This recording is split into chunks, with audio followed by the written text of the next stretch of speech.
friends, how's it going? Welcome back to this channel. My name is Maggie and I'm so glad you have joined me here for another video. I know I'm always excited for all my videos, but this one I am really stoked about because I am going to be showing you one of my favorite recipes, taking it back all the way to like 2015. So I'm very excited for that. But also, I just wanted to say hi and thank you so much for anybody that has just joined in the past couple of days. We are so close to getting to 600 here on YouTube, so I'm so stoked for that.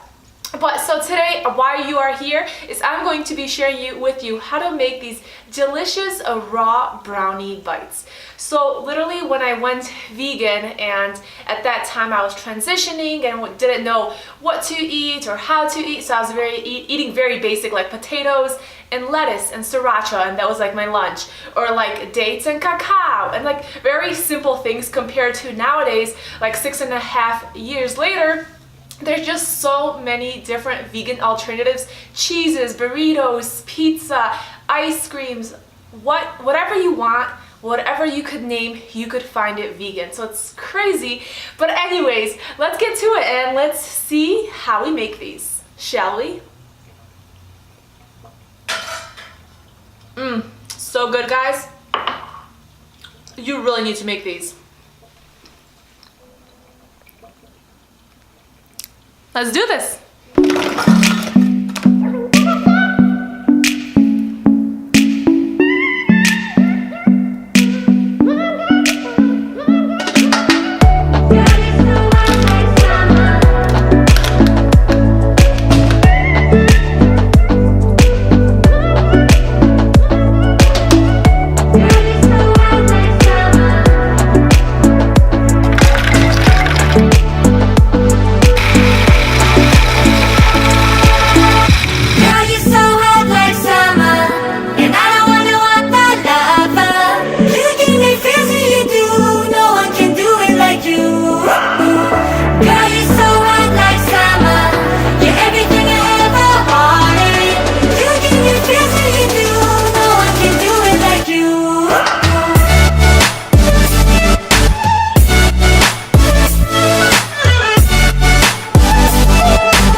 You.